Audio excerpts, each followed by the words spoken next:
Welcome, everyone, to another episode of In This Very Ring, right here, only on A2D Radio. We are live on Facebook, YouTube, Twitter, and Instagram, Twitch, Periscope. You name it, we're there. My name is Ritz, the dancing fiend over here. This right here, this is the one they call Butters. We're back, and as always, we are sponsored by our doctor, Paul Vidal at Specialized Physical Therapy, LLC. Check him out on the web, specializedphysicaltherapy.com. He's also got 3 locations at Burlington, Cherry Hill, and Princeton, New Jersey. Speaking of New Jersey, we would be remiss if we did not mention those guys at Ambuck Services. Michael Ambrose and his team at 856-879-5530. They are the gutter and deck restoration experts of South Jersey. Give them a call. Tell them A2D sent you. Once again, that's Michael Ambrose and Ambuck Services at 856-879-5530. Butters, we're back, buddy. Tell me about your week. How you doing? I am perfectly good. Another work week gone. Another week closer to vacation. Ah, vacation. What a beautiful thing it is, isn't it? Yes, and I have 2 weeks coming up back to back. Ooh. Oh, what are you going to do with them? Not a damn thing. Sleep. Catch up on the thing I don't get to do. Boy. What is sleep? Sleep is for the weak. That's what it is. I sleep when I'm dead. But half the time you do this show without sleep, so. I know. I actually got about 5 hours of sleep today. Hey, I'm impressed. Right? That's about my average for the day. Just kidding. So today's poll question is brought to you by PhillyDrinkers.com.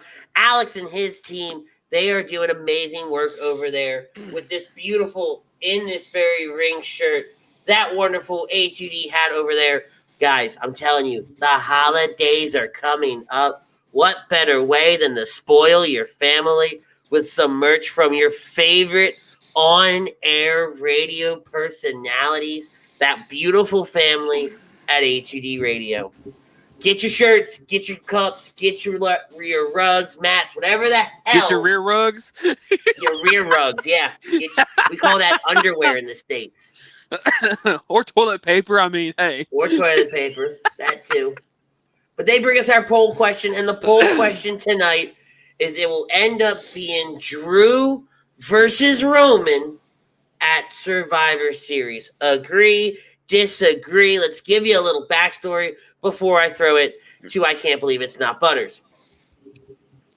So, Friday night on Smackdown, Drew McIntyre showed up and told Roman when he takes his title back on Monday, he will prove why the WWE title, in so many words, the WWE title is the better title than the Universal title, and why Drew McIntyre truly is the face of the WWE. He had an unsanctioned match with Jey Uso, so that brought I saw that and I was like, Self, you need a poll question for tomorrow.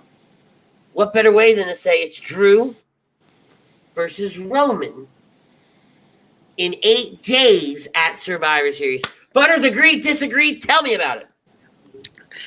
You know, I got to disagree. I don't think we're going to get the Drew versus Roman that we really want. I mean, I don't know about everybody else, but I do really want it. But I don't see it. I don't see WWE dropping that title off of Orton. I feel like they put it on him just so they could have that Orton versus Roman match. They wanted a big high-profile match. I mean, you can't really get any more high-profile right now than Orton and Roman. I mean, you could, but, you know, they'd rather have tunnel vision than, you know, to see actual fucking real matches. But that's just me. Good point. But I don't see it. Don't get me wrong. We're going to have a really good match on Monday night. And we'll have probably a half-ass match on Sunday between Roman and Orton. So do you think then that the match on Monday, does that start the show? Does that end the show? And I'm going somewhere with this. So what do you think? Does it start or does it end it? I think it starts it. No, I'm Okay. sorry. Yeah, I think it starts because I feel like if they was gonna win, it'd be a match to end the night. But I think it's gonna start it. And this is, if I'm correct, this is what, the go home show. This is the go home show. Nope, it ends it. You think it ends it? I think it ends it. The fact that it's the go home show, I feel like it ends it, and Drew's gonna get fucked in this match. He's gonna get hardcore screwed because this is the go home show, boys, and we have yet to see a brawl. Correct. We have yet to see a brawl, but that could be, what better way than to have Drew win, right? Drew wins, and that's how the brawl ensues.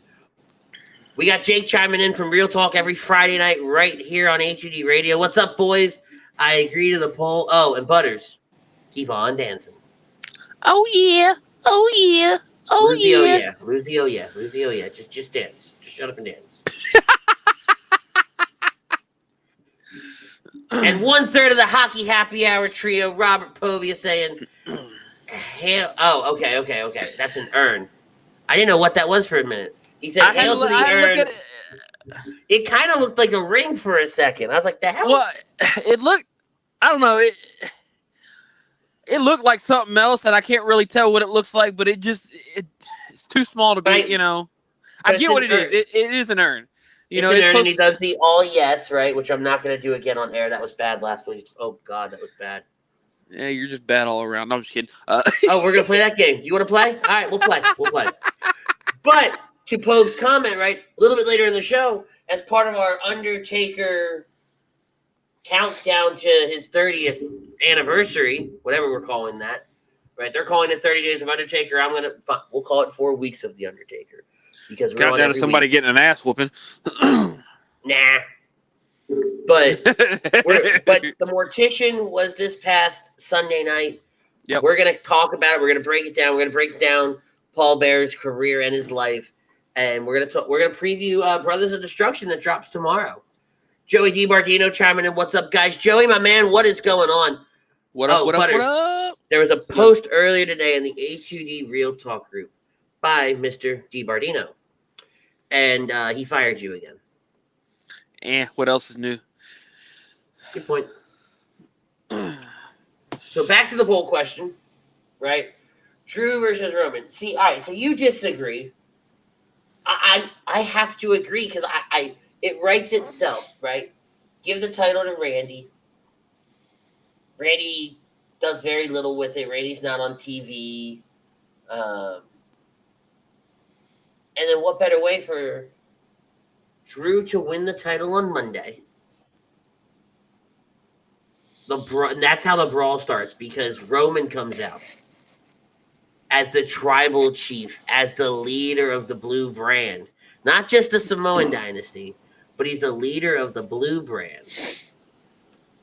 And he brings out the entire SmackDown roster. The Raw roster shows up, and we have a brawl ensued. Now, I don't know if they will because of COVID, and I might be very upset about that. I just had this thought in my head.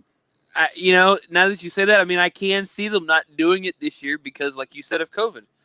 You know, the reason we didn't get NXT, the reason why a lot of it, you don't see too many brawls or battle royals right now. Yeah, we'll see. We'll definitely see. Bobby Eagles chiming in. Sup, fam? Have a great show, boy. Thank you, Bobby. And then Anthony saying Zelina got released. Yeah, we're going to talk about that a little bit later on in the show. We're going to talk about Zelina and all that wonderful, wonderful stuff that Vince happened with her. But so I'm going to say agree. I'm going to say that agree to the poll question.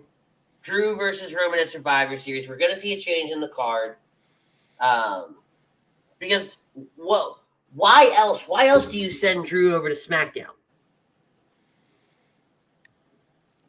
Just to get some ratings up? I don't know. No, absolutely not. Right? You send Randy. You have to send Randy. Not always. Yes, always. It's Randy. Right, but why are you going to send... And I get it, right? Don't get me wrong. I understand that it's Randy. But how are you going to... Drew does what Drew wants. So Drew could have just done it just because. He... Because they're not... I guess they're not doing the whole wild card thing anymore. Right, they're not doing that. But, again... I love you to death, okay? But why else would you send Drew to cut the promo on Roman to fight Jay if Drew was on the Raw Survivor Series to stir the pot, get everybody's hopes up, and then drop them on their head? If Drew was on the Raw Survivor Series team, this makes a little bit more sense to me. Mm-hmm. Right? He's on the Survivor Series team. Jay's on the Survivor Series team. Okay, I'm cool with it. But he's not. He's nowhere on there. Well, what's to say that come Monday morning, Monday afternoon, Monday before the show, they don't add the stipulation that the loser gets put on the Raw team? Because there's no room on the Raw team. Did they fill it up? I thought they had one spot left. AJ Styles, Keith Lee, Braun Strowman, Sheamus, and Matt Riddle. Okay. For some reason, I thought they had a spot left. Frank Vesby from The Fix chiming in saying, hey, yo, sorry to bother you at work. He agrees to the poll question. And my God, look, by God, everybody, he's back. The legendary Ralph Delavecchio has returned to In This Very Ring. He says, Undertaker versus Butters, Hell in a Cell match. Who wants tickets? I do. Just as long as you don't throw me off the cell, I'll be fine. I'll take that match. Prism chiming in. What's up, guys? By the way, Butters, you'll enjoy this as a fellow nerd. Last night on Real Talk, Ryan, Tom, and Jake were all in bathrobes. And it looked like something out of Star Wars. Oh, dear Lord. And Prism actually made a reference to it. I don't have the quote in front of me, but it was comment of the day. Very easily. Prism goes on to say, I want to see a wrestler named Dingus. It can be the physical manifestation of WWE booking. Joey DiMartino wants tickets to see you get your ass whooped by The Undertaker. And you just need to put on the chicken suit. So you're going to be Pete Rose. No. See, screw the chicken suit. If I'm Butters, I'm going to put on a stick of butter costume. Oh, my. Don't. That's happening. I know people.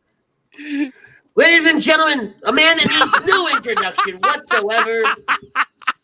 Speaking of knowing people, it's our godfather, Mr. Tom. Oh, no! Woo, what's up, Tom? Tom saying, Butters! Oh, hey, Andy. Thanks, Tom. Thanks, buddy. And sticks of butter in the chat. How can you get the chat without the sticks of butter? We're 13 minutes in, and this show's already gone off the rails. It's phenomenal. I'm waiting for that, 2 seconds in the show goes off the rails so it can break a fucking record. Oh, I can make that happen. Tom's saying, let's go, and what an intro. I'm telling you, Tom, you just got to let me do all your intros, man. I'll have my people call your people. But anyway, right? Why would you not? Oh, there it is. There it is right there. Prism found it. He said Star Wars episode, question mark. HUD, Battle of the Bed, Bath & Beyond. It was great. So good. 2 thumbs up on that one. I got it. That's freaking awesome. You got to remember, Butters, when you do those random, gestures with no voice, you got to remember, people listen to us on Apple Podcasts, Google Play, Spotify Speaker, and all your other podcasting services the next day if they don't catch our show live. So you have to give a little color commentary with all of that. True. Hashtag cheap plug. Hashtag I'm the best at transitions. Sorry, Sean. We'll get them cheap plugs in soon. Yeah. Or hair And plugs in your case. Anthony says, I think Butters should dress as Tatanka. No one wants to see that. No one. No one wants to see this belly. No, they don't. But anyway, back to Drew and Roman. There's no reason for your stipulation, right, to be put in place unless somebody got hurt, right? I totally forgot about Matt Riddle. That's my It's okay. Thing. Matt Riddle forgets about Matt Riddle. Ain't that the truth? No, sorry. Creative forgets about. Well, they forget about everybody, but still. But no, I just in my heart of hearts, I can definitely see Drew winning tomorrow. Friday doesn't happen if Drew wasn't winning tomorrow. Monday night. Sorry. I think today's Sunday. It's Saturday, but okay. But no, just WWE likes to get those hopes Wait, up. Hold on. I'm going to pause you for 1 second.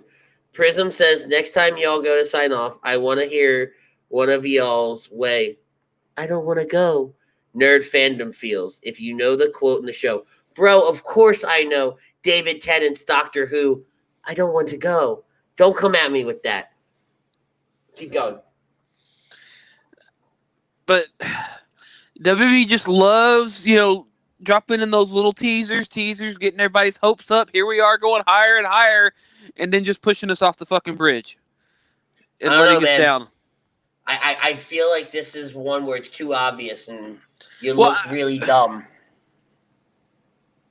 That or it's just something to hype up, Roman's match with Orton, just to kind of get, to see if people are more interested, because maybe not enough people are interested in Roman versus Orton. I don't know. Yeah. I'm going a different way with this. I think you're dumb. I think you're wrong. But what else is new? Hence why it's agree to disagree. Woo-hoo! No, that show's tomorrow. The correct line is that's why this is called A2D Radio. I'm talking about the poll question. Agree or disagree? Well, you didn't specify that. Yeah, I know. And you technically said agree to disagree. Yeah, and I caught myself. So again, that show's tomorrow. Don't start with me. Which, by the way, guys, that show will be tomorrow right before the Eagles game. Join Tom, Greg, Uncle Sweeps, and Brian for a little pregame hype. And apparently I'm getting called out by the owner. That platform is... I was doing a cheap plug. I was working a way to plug your show. Come on, man. Let it play out. You called my ass out. Set up. You called me out, perfect. And your ass got called out bigger. It was a great segue. Ay caramba. Oh, you got called out by the boss man. And Joe wants to know, did we discuss Vega getting cut? No, we didn't, but you know what? Everybody's talking about it in the chat, so let's talk about it. Guys, Friday night, right before SmackDown went live on the air, It was announced that Zelina Vega got released. And Tom saying, by the way, you left Greg out. No, I didn't. I said Tom, Uncle Sweeps, Greg, and Brian will all be there for a pregame. But then again, Greg's never on time anyway, so y'all will probably start halfway through the first quarter. Anywho, it was announced that WWE had come to terms with the release of Zelina Vega, and they wished her the best of luck on all her future endeavors. This comes 10 minutes after she tweets about, to Joe's point here in the comments, she tweets about unionizing. Wrestlers should unionize, which has become a big topic of conversation over the last couple of months with this whole third-party platform, Cameo, Twitch, OnlyFans in Zelina Vega's case. A lot of people think she was released, and that's when she tweeted that tweet because word going around is she was released because she refused to give up her Twitch. Correct. That news surfaced early this morning. That she didn't want to give up her OnlyFans. She didn't want to give up her Twitch. And my thing is this. Let them do what they want to do with their Twitch, their OnlyFans. Just have them use their real names, not their wrestling names. Have them use their real names. Vince, you don't need the slice of the fucking pie every time they're contract workers. They're not employees. If they were considered employees, I'd understand. It's not in their contract that they can't do this. Right. Well, I wonder if it is, though. Because, so if it probably is now. But I wonder if they're using the name Zelina Vega. Right? Let's take Zelina's, for example. Yeah. Right? If she's using the name Zelina Vega, which I do believe she is on Twitch, then that's something that WWE does own the right to. Yeah. That's essentially copyright or gimmick infringement or something along those lines, right? Now, if she turns around and says Thea Trinidad, different story, right? They have... And they could have easily told all their employees, all their wrestlers, hey, just change your names. And all this could have blown over, and it would have been perfectly fine. And now you've got, I don't know the senator's name, but he's going out. He wants to go after Vince. You got all Andrew these. Yang. There we go. You got all these, wrestlers that are pissed off. Now you're releasing people over it. Now you're really lighting a fire under people's asses about this. So, but let's look at that. Let's look at her release for a minute, though, right? And you got Joe chiming in saying Alistair's going to follow her to AEW. Hold on, Anthony. So a third party is a site or system not owned by WWE. So Cameo, Twitch, OnlyFans, YouTube, Facebook, Twitter, Instagram. Those are all third-party platforms in the sense of when it's talking about a talent in WWE.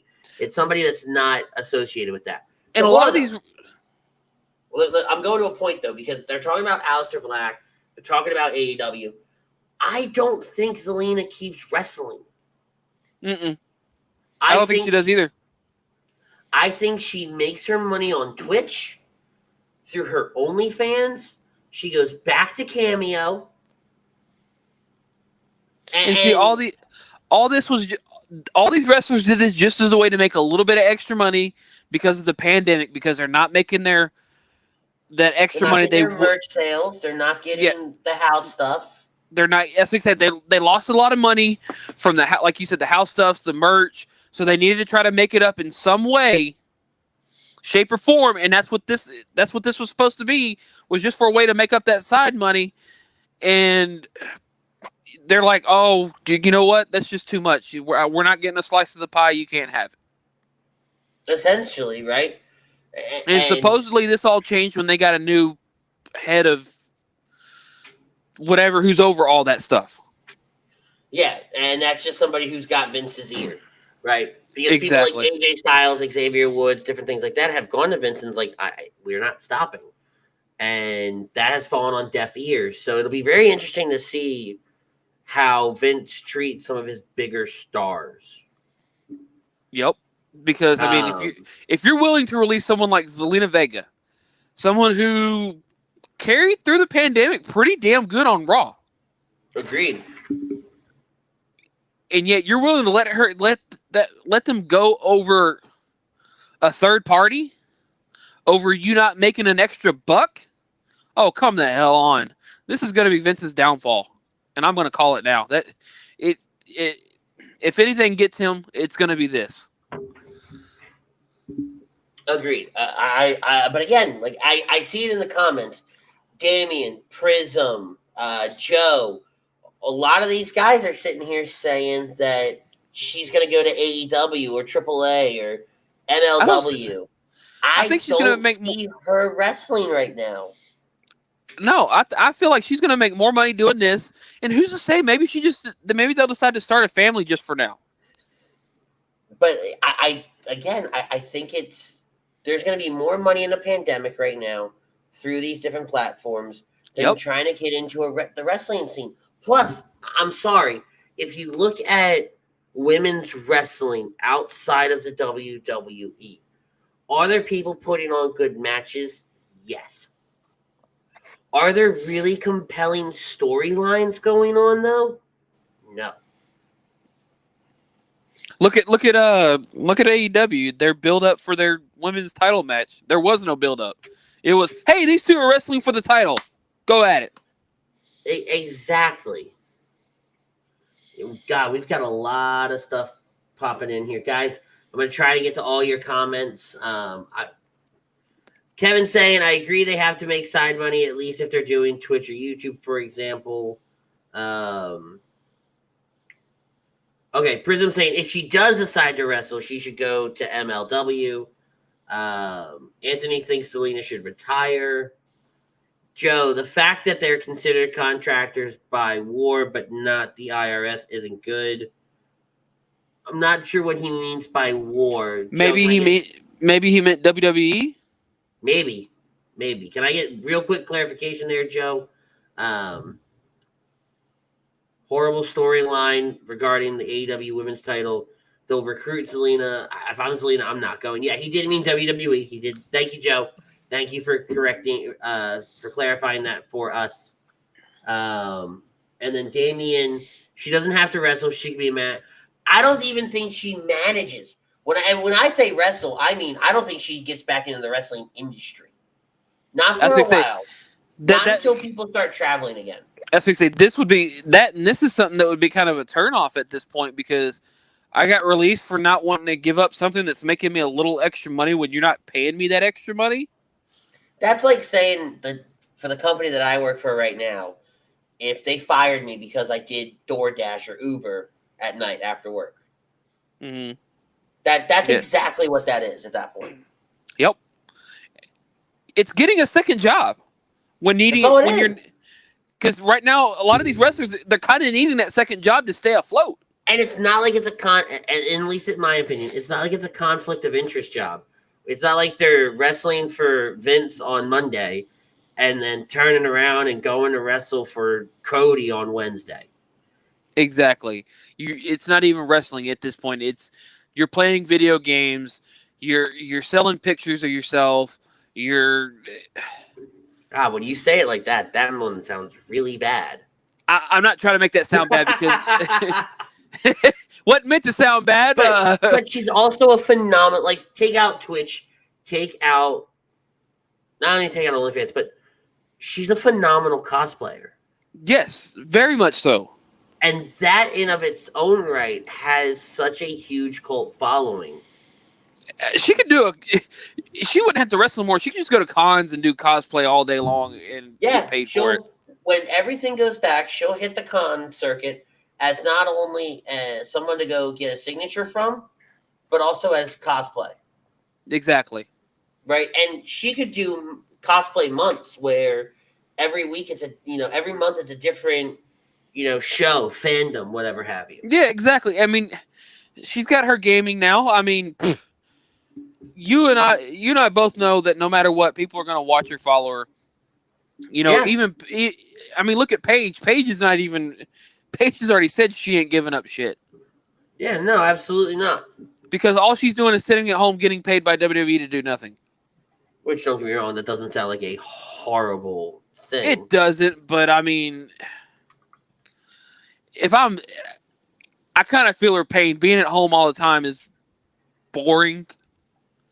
So you got to do something to spice it up. So if that means, playing video games while everybody else is watching is a thing, then go for it. Yeah. Why not? So Joe's chiming in saying up, down, no more. I need more clarification on that because I just went to their YouTube page. They posted a video 12 hours ago. This is something that ties into WWE. I don't think Vince stops up, down. I think up, down is, like you said, tied to WWE in a way that Vince can make money off of it. Exactly. 100%. So that one I don't see going away. It's people like AJ Styles, Zelina Vega, Paige, those that aren't tied to WWE.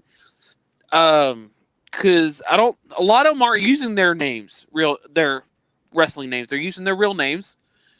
Mm-hmm. But again, because Vince ain't getting a slice of the pie. Pie. Oh, you would on this show. I've been watching a lot of Simpsons, man. I know Disney Plus is so good for that. It really is. I've been watching Clone Wars. I'm almost done with season 5. I might watch 7. I haven't. You need to, for the love of all that is holy. You need to. It is so good. Popping up. But I didn't want to accept that it was over. Yeah, we just went there, guys. But here's a great segue because I saw it earlier. Right? We talk about Disney Plus. We talk about Star Wars, the Clone Wars, and everything like that. Last night, Sasha Banks' episode of The Mandalorian showed up. Okay? No spoilers. Butters hasn't watched it yet. Yes, I have. Oh, wait, you have? I'm sorry. Yes. I was talking to a guy at work that hasn't watched it yet. Bro, earlier today. I was going to say, she rocked. She was phenomenal. Phenomenal. And what I love about it is she plays such an integral role in Star Wars lore now because of who she is aligned with. Yep. So I don't think this is the end of seeing Sasha Banks.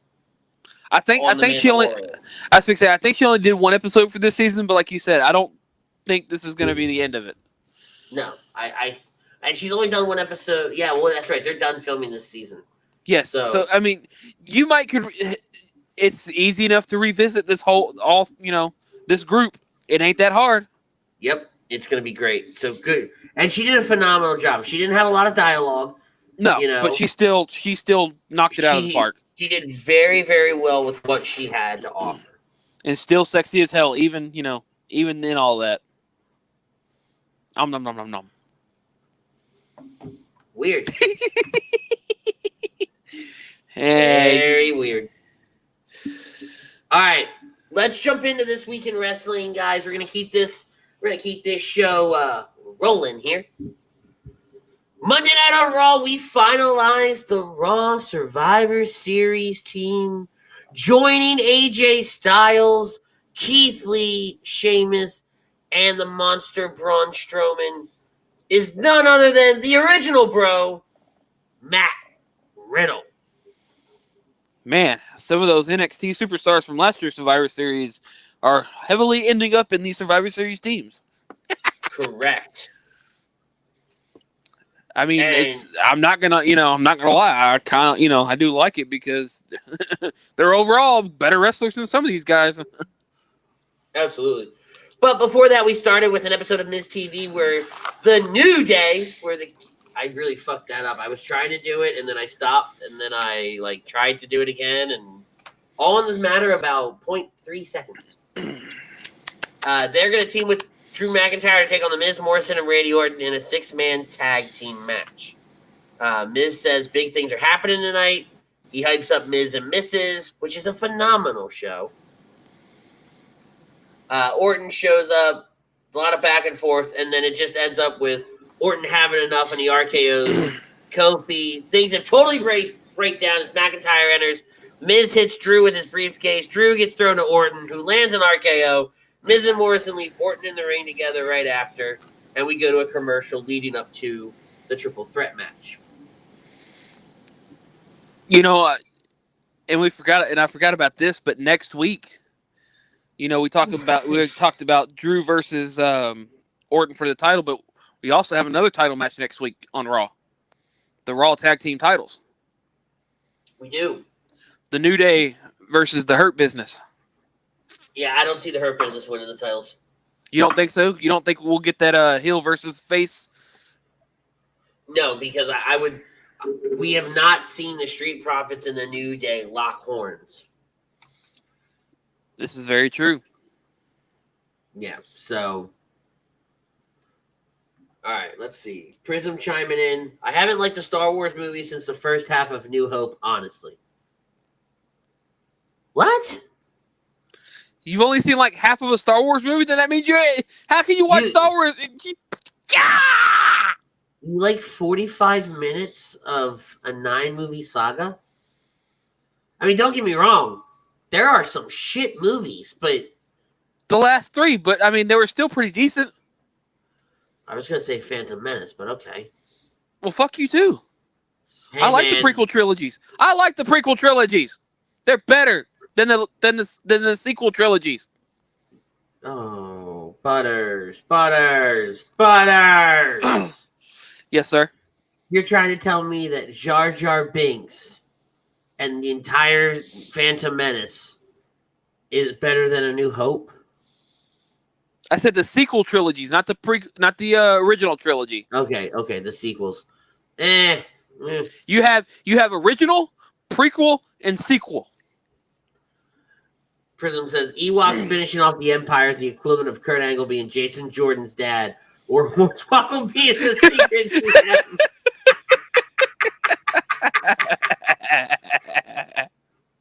I'll give him that one. That was a pretty good one. Sorry, that totally went off the rails on the Star Wars conversation. We could do a whole show on that. We'll have to bring. Welcome, boys and girls, to In This Very Ring, where everything goes off the rails every 5 fucking seconds. Hey, man, work it though.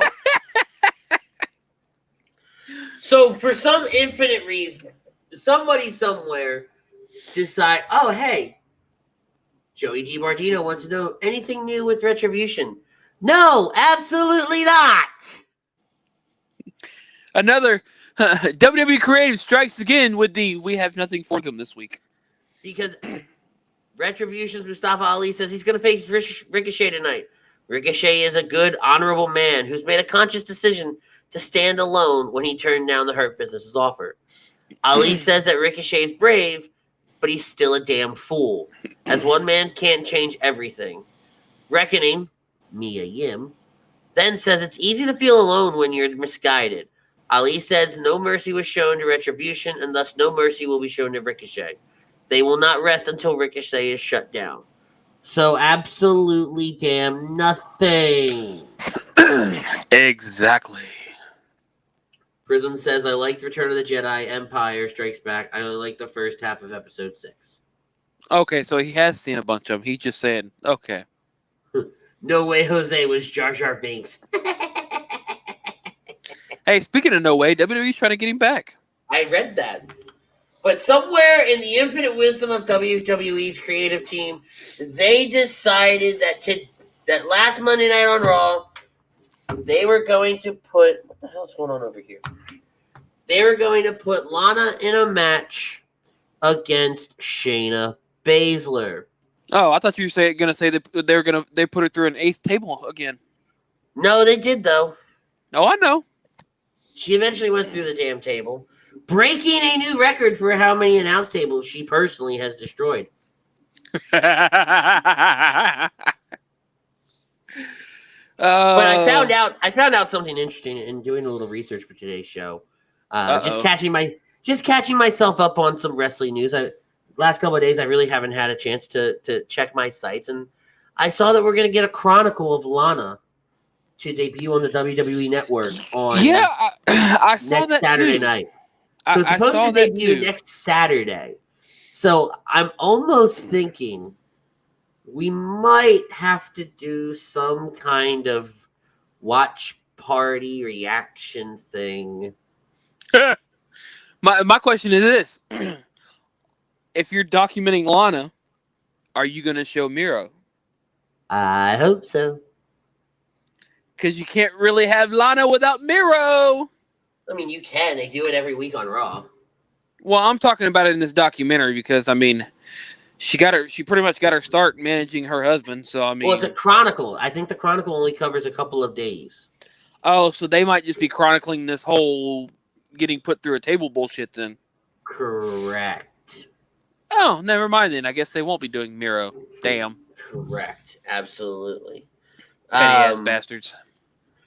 Sheamus and Braun Strowman battle Keith Lee and Matt Riddle with AJ Styles as a special guest referee. This breaks down, but it ends with Keith Lee and Matt Riddle winning. But here's the part that I enjoy the most, is that you have a stacked Raw Survivor Series team, and all they want to do is whoop each other's ass. It doesn't surprise me. We've had it before where, the teams breaking down against each other. I mean, come on. I know it doesn't surprise me, but I love it. I mean, and look at this team right now. Like you said, it is a stacked team. I think all of them were former champions at some point in some time. Yeah, Riddle NXT tag, Keith Lee, North American NXT champion, Braun Strowman, Sheamus. Yeah, they've all held gold. Don't matter what gold it is. The same can be said for Team SmackDown as well. Yeah. They have all 5 of their members? No, they do not. The 5th one gets announced this week. I swear. By the moon and the stars in the sky, God. I'll be there. Yeah, no wonder you don't sing for a living. I'll have you know I'm at karaoke 2 nights a week with the best DJ in the business, DJ Blackjack. Hey, man. Hey, I didn't say you couldn't sing karaoke. Okay, we're gonna fight. We're gonna fight tonight. When don't we fight? When don't we fight? Oh yeah, bring it on. So Nikki crosses with Alexa Bliss. And it was a great segment. It really is. Bliss says it feels like she hasn't seen Cross in forever, despite seeing her last week. Cross wants to talk to Bliss about what's going on with her and Bray. She says what's happening to Bliss is her fault, due to their falling out. She apologizes for not being there for her, but she's here now. Cross tells Bliss that the Fiend is pure evil, and Bliss needs to make a choice. Bliss laughs, blows some paper flowers at Cross, and says she chooses him. Great segment. Great way to further this whole Alexa Bliss, Nikki Cross thing. Keep it kind of relevant. What are you doing? What in the hell are you doing? I figured it'd be relevant for the segment. Go a little crazy. Nope, we're not doing that. Nope. Mm-mm. I can't be bothered with him tonight. If he's gonna be dumb, we're gonna let him be dumb. Hey, come on, that's a record. I mean, 42 minutes in. Usually, I'm in timeout quicker than that. Well, I thought about it earlier. There were a couple times I thought about it. Prism says we need to see a Ritz and Butters karaoke cover of "Bring the Noise" from Public Enemy with Butters dressed as Flava Flav. No. No. Absolutely not. There ain't a soul in here that wants to see that. No. Let's do it. No. I don't think I've ever heard the song, but sure, let's do it. I think I have. I just don't realize it's called. Like, that's my problem with songs. Like, I'll hear it. I'm like, all right, cool. That's a good song. And then what do you say it was called? Bring the Noise. Oh, Lord. And somebody will be like, oh, have you ever heard this song? I'm like, no, not at all. And they'll start singing like, wait a minute. No, I know this song. I didn't know it was called this. Right? Exactly. That's the same with me. Huh? Nikki Cross looks like Mary Louise Parker from The Client. I don't know if that's a shot at Nikki Cross or not, because I remember Mary Louise Parker from The West Wing back in like 1999 to like 2006. Mary Louise Parker was a smoke show during that show. Smoke show. Damien says, I would definitely pay to see that. Well, we can if there's money involved, we can arrange for that. I knew he'd do it if money was involved. Hey man, everybody's got a price. God. And Joey DiBardino, I'm taking the over on Butters being in timeout.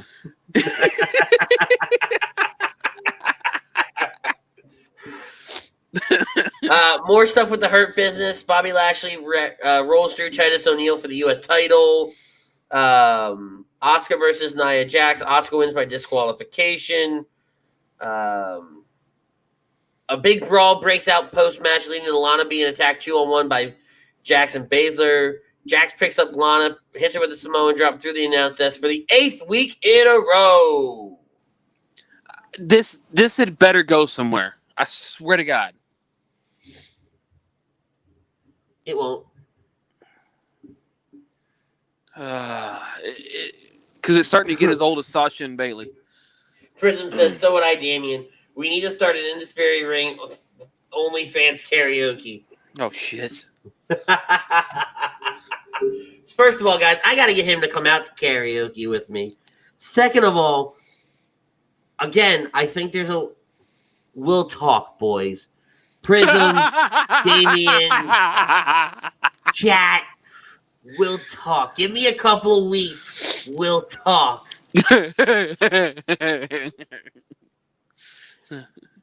Gotta find a big clock first. I know people. Actually, no joke. I got a buddy I went to high school with, and again, this is totally off segment, but he's a DJ now in Las Vegas. And he actually knows Flava Flav and hangs out with them. So, like, on his Instagram, there's just Flava Flav just sitting there. They're just talking. Pick up the phone. Yo, I need a clock. Mustafa Ali beats Ricochet. Adam Pearce tells Randy Orton he'll be defending the WWE Championship against Drew McIntyre next week. Orton isn't pleased, chokes out Pierce, telling Pierce and company they can go to hell. And then in the 6-man tag match, Drew and the New Day win. There's no moment of bliss segment tonight. It must have been axed at the last second. Hold on, I gotta see something real quick. When was that? When was what? Use your words. Hold on. Use your words. My words are my words. Look. It's Mr. Mellow Yellow himself from AM in the PM and Agree to Disagree, Mr. Greg Malkovic. A little late to the party, are we? This is early for Greg, though. This is true. So, Tucker, didn't he win the belt this week? Tucker! So he won it, but then he lost it. See, and then he won it back. Okay, so yeah, so it was this week. So he won it with a roll-up. Drew rolled it back over. Tucker rolled it back over to win it again, and then Drew did it again. So you want to talk about being late to the party, though? Hold on. You see this on the screen? Fam, they married. Yes, he's really tapping it. They're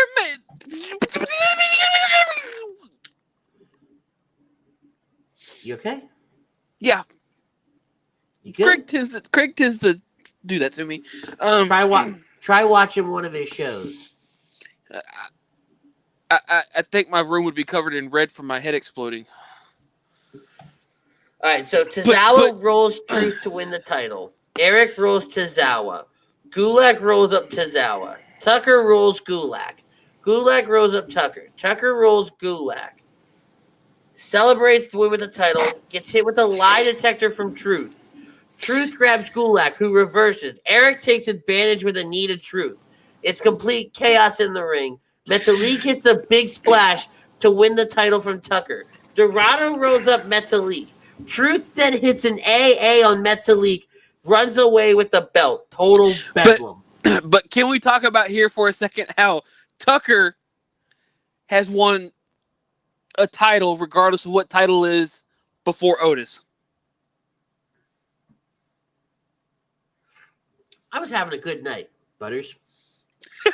Hold on. No, I don't classify this 24/7 I-95, 365, 336 North and South, 610 the Loop, 1488 bullshit. I'm just saying, though. And those of you in Philly, Route 1 and the Schuylkill Expressway. Must be a bad expressway. You have no idea. I don't count that as a title, considering R-Truth has had the championship more titles than Ric Flair, John Cena, and Triple H put together. Oh dear Jesus, yeah, that I get it, but I'm just saying it's just weird to see that Tucky, of all people, who got steamrolled last week in his first singles match, or not first, but still got steamrolled this week. He ends up winning it twice and still losing it, all before Otis has even done anything big, other than win the Money in the Bank. It's no. Absolutely fuck not. I'm sorry. I struggle when the man has almost when there is a man that has held this title almost as many times as we has had a president. Actually, I think he's held it more now. Then that's not a problem to you? It really is a problem. Hold on, because now you got me wondering how many times R-Truth has held this damn title. Why are we talking about this? I don't know. I wanted to bring it up, and then it just kind of steamrolled into something else. Looks like R-Truth had 44 reigns. Okay, so the man's he's too shy. I thought he had it for like 50. But it wouldn't be surprising by the end of the year if he's got 50. Anyways, on to the next thing. Let's go to NXT. Ah, yes. The greatest. I can't believe he did it. I can't believe he did either. I can't believe it's not butter. But still, I can't believe he did it. Before we talk, how about that cheesy ass wheel that Gargano made to make it stop on Leon Ruff? Oh yeah, no, you had to see that coming. The obviousness of it's worse than pulling a name out of the hat and all the names in it being one person. JBL. Right. But the fact that Leon Ruff rolled him up for a 3 count. The damn belt doesn't even fit the man. Right? He puts it on and it falls to the floor. I'm dying when I saw this. And then you got the picture with Triple H is even better. Because he's pointing at the title on the floor. Yes. Phenomenal stuff. Good on Leon Ruff. Good on Johnny for putting him over. And here's a fun fact, though, that I found online that was kind of cool. Yes, Leon Ruff, he's appeared on Raw, Smackdown, NXT, 205 Live, main event, everything. But he's kind of been in that jobber role. Right. Since being in WWE, he's had a record of 0-11. Hasn't won a match yet till this is his first win. And what a win it is. What a win it is. Yes. And I just seen a picture today. Leon Ruff's dad is yet to put that title down since Leon showed it to him. Yeah, I saw that. That's pretty cool. That's one proud papa, I'll tell you that right there. I really don't care about anything else from NXT. Nah, Candice LeRae and Toni Storm was a good match. I just didn't do anything. It doesn't do anything for me story-wise other than you get the reveal. Yeah, Indy Hartwell. Yeah. Who I could care less about. So are they trying to head towards a War Games with this? I think they are. Because I kind of figured they're going to have something go on with the UE this week, but I guess, again, not going to happen. Well, I think there was, but the recap I had here said they had cable issues. So. Okay. I think there was. Let's go to SmackDown. Okay. Smacking it down. Big highlights from SmackDown. Liv Morgan beats Natalia Tamina and Chelsea Green. Yeah, that's right. You heard it. Chelsea Green was on SmackDown. And Liv Morgan joins Ruby Riott on the Women's Survivor Series team. So it's Ruby Riott, Liv Morgan, Bianca Belair. If the reports were true, Chelsea was supposed to win that spot. Yeah, but what happened? Chelsea broke her wrist.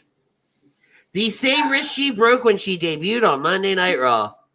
God, that's got to be rough, though. I mean, to debut, break your wrist, be out 3 months, come back. Oh, we've got nothing And for not you. even have the match. Like, she debuted on Raw, and they cut the match because it was a taped Raw. So no one even saw the match. And this one, she just, middle of the match, you know, they think it might have been the drop kick from Liv. She could have just fell on it, and nobody knows. It was just all of a sudden, where the hell did Chelsea go? Yeah. She's there, she's gone, and then you come to find out she broke her wrist again. This girl has had so much bad luck since joining the WWE. Mm-hmm. Drew McIntyre defeats Jey Uso, which is why, again, I think Drew McIntyre whoops that Viper ass on Monday. It looks like we might be seeing Chad Gable manage Otis.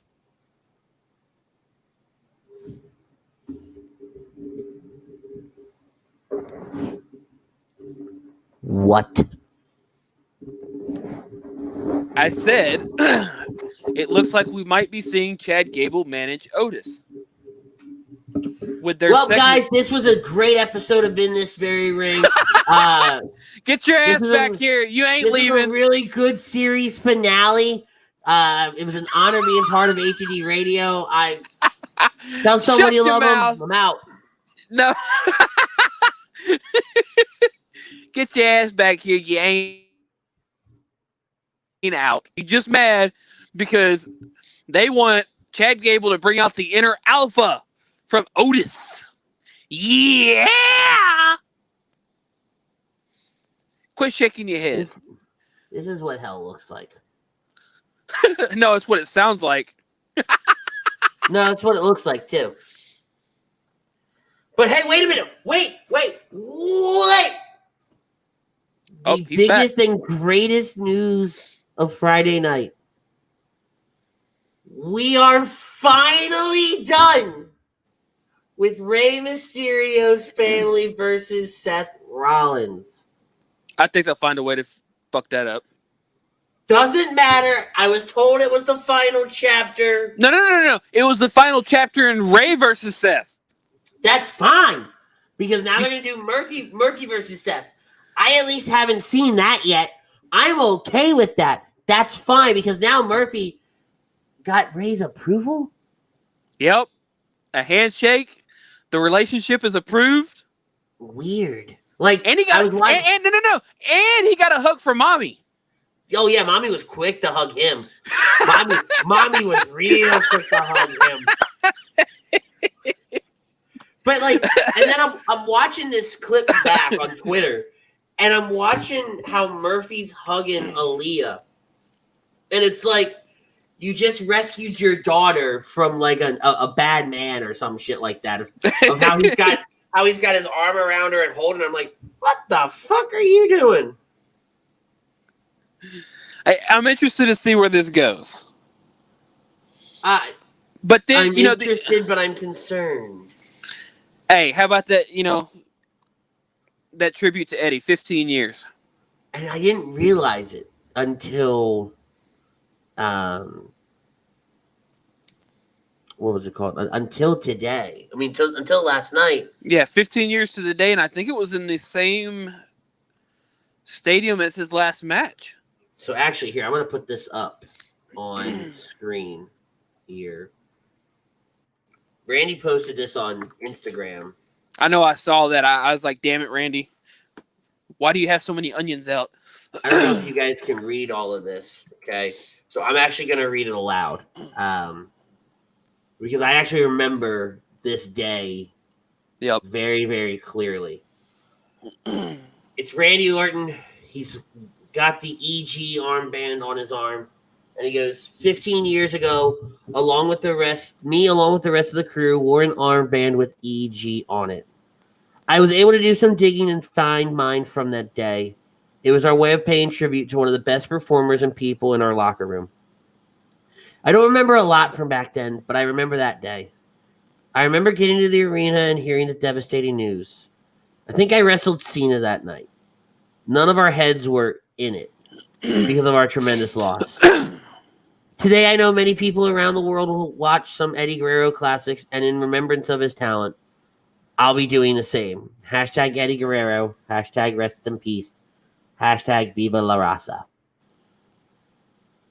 I can't stop staring at this photo and just it's a power perfect behind it. it's a perfect photo to show, It really like is. you said. Why are there so many onions in the room? Well, I was watching the WWE Untold on Rey Mysterio, Eddie, and the Rumble. It's the name of the episode. It's Rey, Eddie, and the Rumble. And it's such a tearjerker. To think back to that day, those moments, finding out about Eddie and watching everything after. It's a tough one, man. It really is. It was crazy to think that 15 years ago, Eddie had passed away. And then here's another thing. You want to talk about crazy, right? 15 years ago, Eddie passes away. And I think, I want to look, I think he passes away on a Friday or Saturday, because I found out over the weekend. Mm-hmm. 30 years ago, next Sunday, is the Undertaker's true 30th anniversary. To the day. Mm.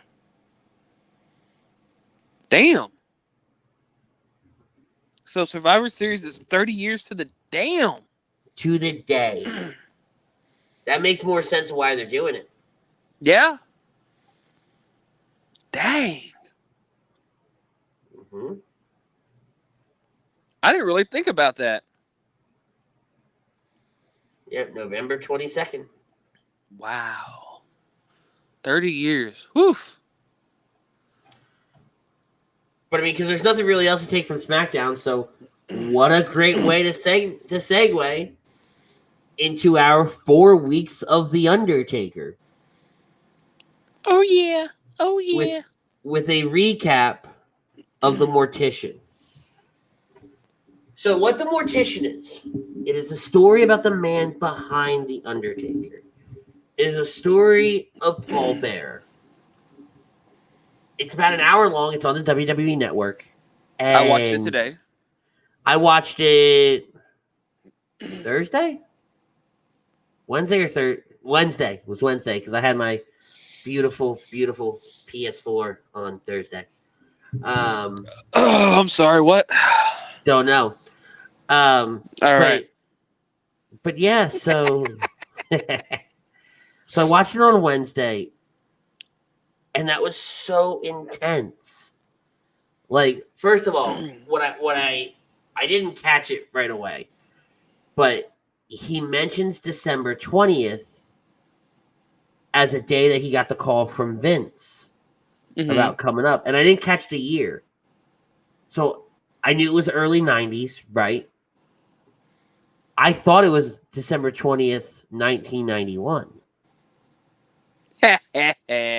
Which just so happens to be the day I was born. When in reality, it's the day before. But now it's all right, cool. There's something notable on my birthday in the wrestling world. Yeah, Paul Bear. Nothing else happened that year. Nothing good. I was born in 91, not 90, you douche. Exactly. Nothing good happened that year. Shut up. Boom. Dropped.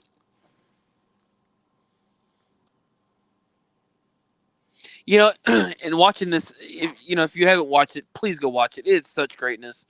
But, watching who all he's managed, I didn't realize all these great talents he's managed long before The Undertaker. Yeah, I didn't know any of that. Austin, Rick Rude, Lex Luger. It was insane. He also managed Michael Hayes, right? No, he... Or was he just... They were in the same territories together. The Freebirds Okay. and Percy Pringle were in the same territories together. I thought maybe he had managed them at one point, or one of them, or No. I guess I misconstrued that part of the episode. But I just all these talent he's managed, whether being WWE in the territories. I'm just like, wait, what? Holy crap! Well, and then the fact that he manages, they bring Paul Bearer in, not necessarily to manage the Undertaker when they first interview him, but when they find out he is truly a mortician.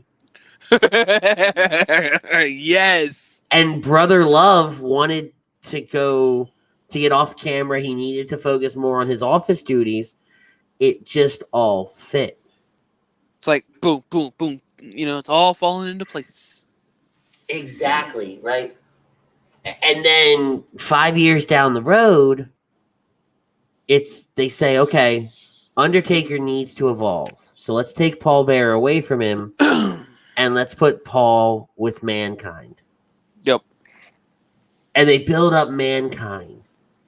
And then they're like, all right, we're going to take him away from Mankind and we're going to put him back with the Undertaker, but against the Undertaker, in order to bring out Kane. And they let him build Kane. They essentially build a character without this character ever coming on TV, without this character ever being seen. They build a lore around this character so that when he debuts at that In Your House, and where is it? What year? I'm sorry, at Bad Blood. Yeah, it was In Your House, Bad Blood. And he beats the crap out of the Undertaker and rips the cell door off. October 97. Yeah, you're already like, oh my God. And the storytelling that he could do, that Paul could do, it was amazing. Mm-hmm. You're just like wrapped up into it because you're just like, and of course, they're going for that Gomez Adams look, and he pulled it off so well. He did. He really did. I guess he did some interviews with WWE back in 2001, and I don't know what DVD or that was for, or what documentary it was for, but having his voice lending to his story. Yes. But then also having the Undertaker and Kane and Mankind complementing the story so well was perfect. Right? Man. And then they both go away in 1999 when the Undertaker suffers an injury. Mm-hmm. And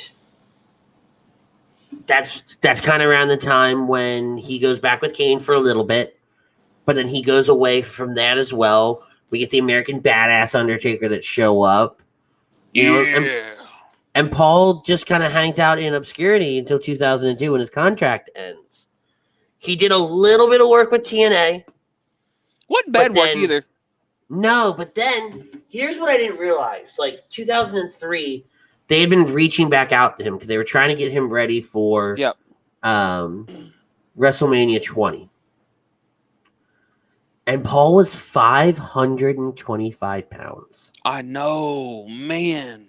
And he declined. He didn't take anybody's call, but he emailed JR. When JR emailed him, he emailed him back because JR was still head of talent relations.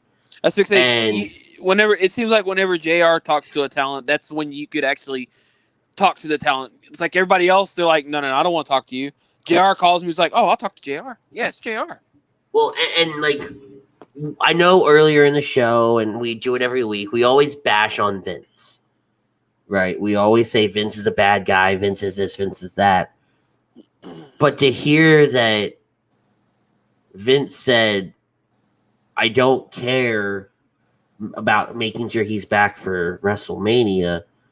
Let's just get our friend healthy. I was going to say, let's not take care of Paul Bearer, the character. Let's take care of William Moody, the person. and wrote a signing bonus for him for the amount to cover a very expensive gastric bypass surgery that he needed to save his life. Yeah. And like you said, we can harsh on Vince all we want, but at the end of the day, Vince has a heart. Agreed.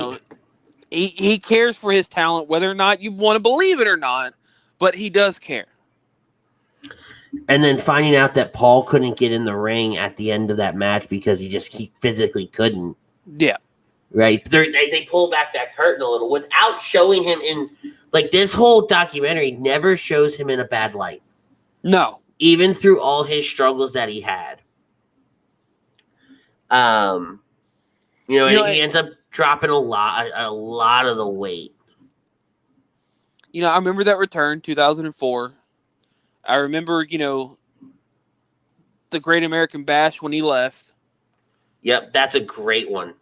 It's kind of sad. It's like, dang, he just come back and he's already gone again. It's like, man. But, you understand why. Like you said, they pulled back that curtain and you kind of could tell why. You're like, oh, I can understand that now. Yep. And just like how, like, they pull the curtain back and they show you how funny he was behind the scenes. And oh yeah, when they did the whole "we're gonna try to kill Paul Bear's character" storyline, the whole South Park Kenny thing. Yeah, like all of that was hysterical. Did you see the part? He's on the flatbed and he's going, Kane, and he finally goes, how the fuck long does it take for you to get there? You're talking about him being a comedian backstage, joking with people. Did you see the makeout session with Earl Hebner? Yes, that was funny. I couldn't stop but laughing. I was like, oh my God, this man is fucking crazy.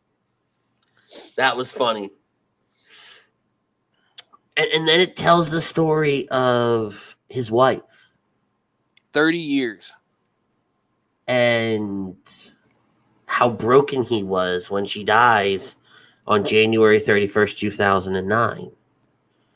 And how he leaves. He leaves the company and goes home. Yep. And gets out of the funeral business, gets out of the wrestling business, all of that. Just to be home. And, it was all just, and then obviously they bring him back, and that's when they start doing the we're gonna kill Paul Bear. Oh my God, you killed Paul Bear. We're gonna kill him every week. But he's a mortician. He keeps coming back to life. What the hell? He channeled the power of the Undertaker. Oh, you gotta love Paul Bear. Some way, shape, or form, you can't hate that man. And then 2013 happens. Man. Oh, hey, look. It's Michael Chromiak, or Heel Chrome. Greetings, fellas. Hey, fellas, greetings from Orlando. What's up, Chrome? On your millionth Disney vacation. Actually, he hasn't gone to Disney much this year. We got to give the man a break. Oh, okay. I just figure after 2, it's the millionth to me, Well, you've never been. You don't leave the state of Texas. I've actually been to the one in California. That one sucks. I haven't been to the one in Florida. I've heard how good that one is. Chrome saying the Paul Bear doc was great. Yeah, Chrome. So we're actually kind of going over that right now. It's so good. Like, all of it. Like, I wanted more, honestly. And I thought it would be a little more. When I seen it was only an hour, I was like, how much can you stuff in an hour? But it was more than I expected. Yep. Hold on. And then that's not true, Andy. This is my 4th trip down since July and 3rd straight weekend. Man, I was trying to help you. I knew the answer. I was trying to help you. Shut up. I was trying to be nice, damn it. You know what? The gloves are off. We need to find a picture of Chrome. Throw him in a Bret Hart t-shirt with some natty cat ears. I can make that happen. Chrome says they really only do an hour with those. No, I get it. It made me what they did so well with it. They made me want more. Maybe I wonder if they do an hour just because once you get past that hour mark, it's too much for some people. The attention span of your average WWE fan is about 45 minutes. Yeah, that too. And hey, it's my buddy and yours. Oh boy, it's Andrew the Chef Gibson saying hello, boys. What's hello. up, Chef? And Crumb saying, help a guy who's down hanging in paradise for the last 4 months. I'm not the one that needs the help. All right, I'm done trying. But let's get back to Paul. So 2013, he goes to a Gulf Coast Wrestlers reunion event. And Cowboy Bob Kelly states that Moody was having difficulty breathing at the events. He was coughing. He told friends he was going to go seek treatments for respiratory problems. Shortly after the reunion, he's treated for a blood clot. And on March 5th, Moody dies in Mobile, Alabama at the age of 58 due to a heart attack. And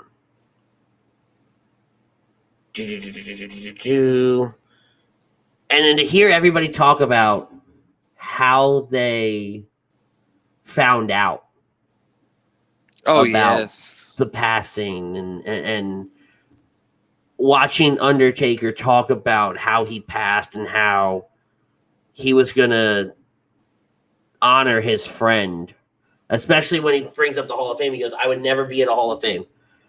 There was no reason for me to ever be at the Hall of Fame, but this one was when I needed to be there. Yep. And, you listen, well, just like, what was it, Mick Foley talking about, the funeral, saying, there had to be at least 3 people had to be there. The 3 main people that had to be there. Him, Kane, and Taker.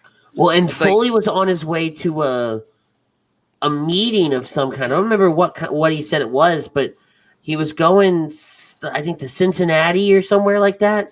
Yep. And he got the text from Kane, and he just put in Mobile, Alabama on his GPS.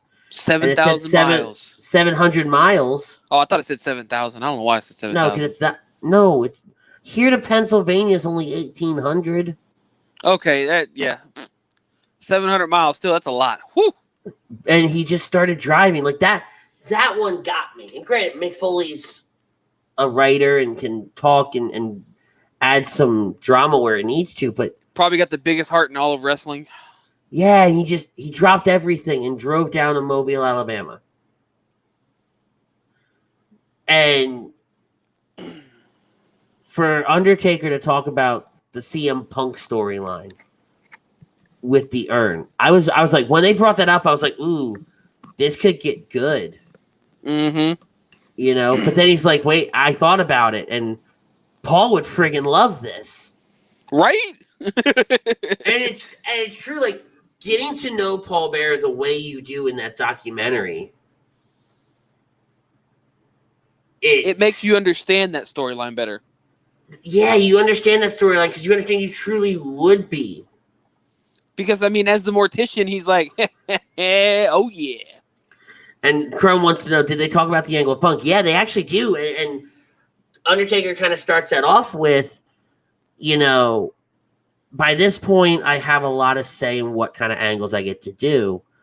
And I wasn't sure if I wanted to go ahead and do something like this. And then I thought about what would Bill want?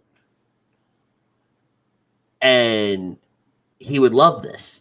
They used the character of Paul Bearer, not the man, William Moody, but the character of Paul Bearer to build a WrestleMania storyline with The Undertaker, and arguably at the time, one of the hottest talents in the business.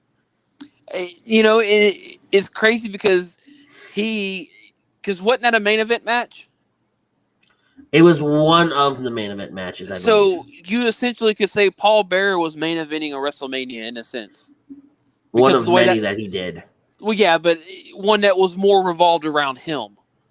Yeah, it was revolved around him. You know, and not and that was and you know, Paul, knowing Paul, he would have loved that because And like we say, knowing Paul, and that's because you really do through this documentary get to understand what kind of person he was backstage and how he treated the business and how he treated a man life. who all he wanted to do was was wanting to, you know, be at Madison Square Garden in a wrestling ring. Yeah. You know, he claiming he'd retire if he could just do it once, and he's like, "We going back again soon?" Chrome wants to know, did Punk appear in the doc? No, he did not. They just showed him in clips. Yeah, they just showed him in clips. But oh man, it was a phenomenal documentary. I'm really excited for this Brothers of Destruction that's coming out tomorrow, because my understanding, this was at the Austin Film Festival at the end of October. And my understanding with this, it is Undertaker and Kane sitting in an empty theater talking. Ooh. That sounds a lot more interesting. And I think they've inserted different clips and things like that there, but I think of course it's mainly just these two talking about their careers and how they intertwined and how they played off of one another. And I'm really excited to, you know, because you've heard a lot about it. You would think all these years, you know, as much talking as they've done. But these would be Kane's done all the talking. You know, and this is very true. He's done more talking than Taker.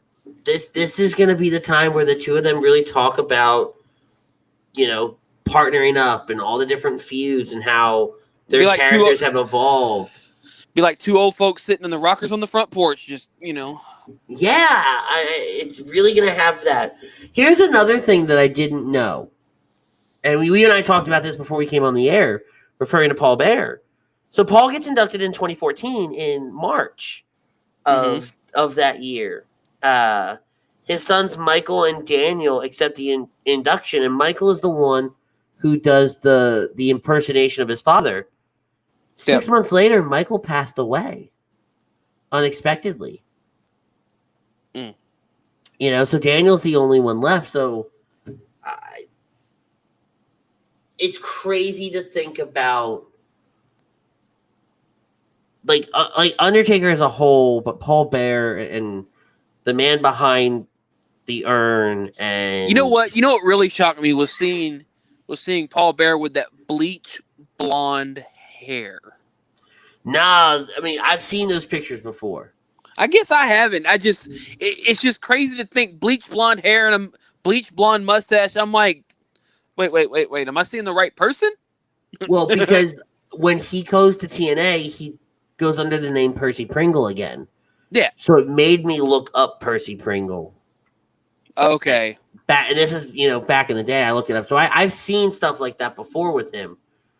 But, like, look at this whole month. We're going to talk about it more next week. We're going to do a very big next week is going to be a Survivor Series preview show, but also an Undertaker. Very heavy on the Undertaker next week. WWE released a bracket of Undertaker's best matches. We're gonna go over that bracket, see what we agree with, what we disagree with. We're gonna talk about the career of the Undertaker. We're gonna talk about our favorite Undertaker moments.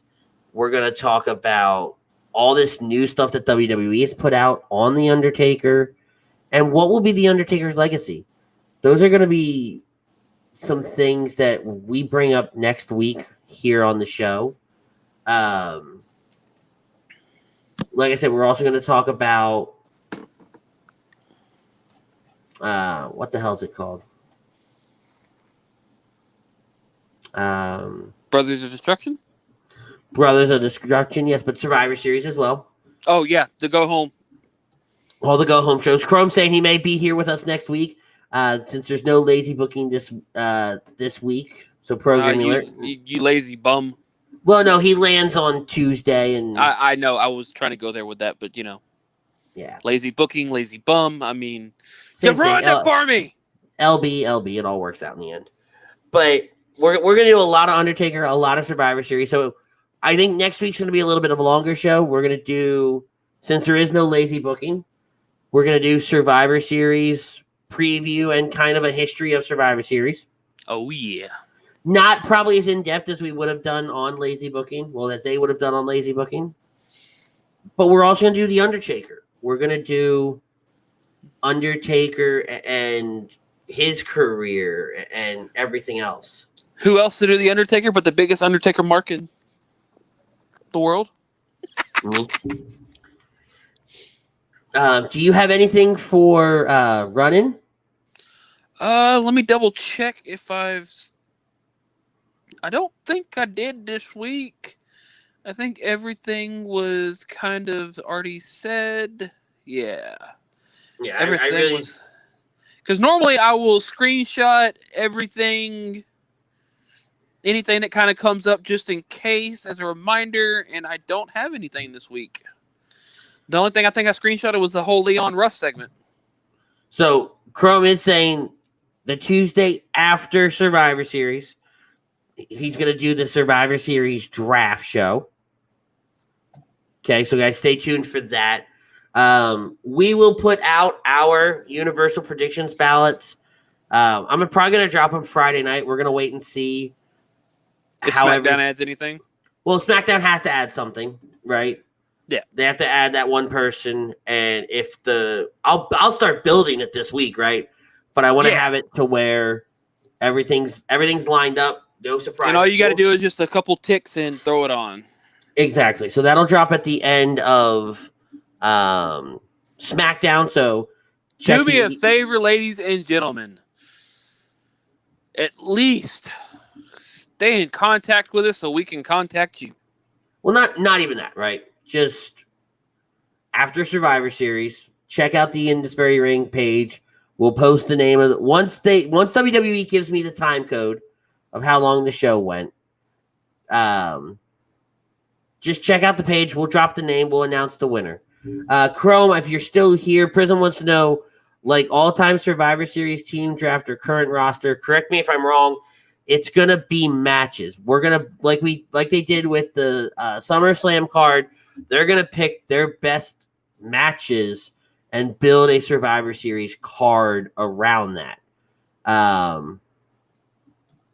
So, Chrome, if you're still here, just drop a comment and I'll put it up here for Prism to see, since he's over there on YouTube and you're over here on Facebook. Oh yeah. Keep your eye out for that ballot, guys. And stay tuned for everything here at HUD Radio. Like we said earlier in the show, tomorrow is going to be Agree to Disagree. They're going to do a pre-show for the Eagles-Giants game. Prism, he did say matches drafting the best Survivor Series card, and I nailed it. So tomorrow, there will be a pre-show. There might even be a post-show after the game ends. Monday night is Sports Hounds. No lazy booking on Tuesdays, but after lazy booking is a brand new show with the ladies. A2D After Dark. Join Tom, Tori, and the gang over there. Is it going to get dark over there? Well, they talk about everything, though. They talk about pop culture. They talk about sports. It's a cornucopia of fun. Oh, so just like us. Yeah, but we're better. Oh, because we were here first, and I'm incredibly biased. Wednesday night is going to be. Hold on, I gotta pull that up because there's a new show on Wednesday nights, and I want to make sure I get the name right because it's Card Knocks, I believe it is on Wednesdays now. Come on, work with me here, buddy. I think it is Card Knocks because I think last week I got it confused with Card Knockers. You did. So I think it is Card Knocks. That in of itself was hysterical. I just kind of glanced at the screen and all I seen was Knocks, and for some reason I thought it was Card Knockers. I mean, can you blame a guy? A little bit. So 7 p.m. every Wednesday is Card Knocks. At 9 o'clock you get the Fix and AM in the PM. On Thursday at 8 is Birds of a Feather, and followed up at 10 o'clock with the Hockey Happy Hour. Real Talk every Friday night at 9.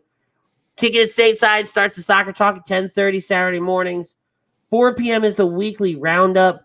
And at 7 o'clock, right before we come on the air, is Kep's Corner. It's a new show here at HUD Radio. If you guys missed it tonight, they actually do a simulation of an upcoming Eagles game on Madden. Right? There was a little talk. Tom was on with him tonight for a little bit. And then he goes into a simulation of the game, kind of breaking down how he thinks the game's going to go and different things like that. Really cool setup. But then we'll be back, as always, with our Survivor Series preview show, Undertaker tribute show next week right here on HUD Radio. Guys, I can't stress this enough. Have fun. Be safe. We will see you next week. Tell someone you love them. We got to thank our sponsors, Philly Drinkers, Specialized Physical Therapy, and Ambuck Services. Catch Philly Drinkers at phillydrinkers.com/HUD Radio for all your HUD merch. Get some of that sweet, sweet merch. Check out Specialized Physical Therapy online at specializedphysicaltherapy.com. Dr. Paul Vidal and his staff, they have their 3 locations at Burlington, Cherry Hill, and Princeton, New Jersey. And Ambuck Services, Michael Ambrose and his team, the gutter and deck restoration experts of South Jersey. 856-879-5530. I think that's right. Please, God, let that be right. I don't have it in front of me anymore. Guys, I thank you for joining us. Chat, you guys were fantastic tonight. Butters, great show, buddy. We're going to get out of here. I've got Spider-Man to play on the PlayStation 5. Yes, again, I twisted that knife. Guys, make sure you tell somebody you love them. We'll see you next week. Peace!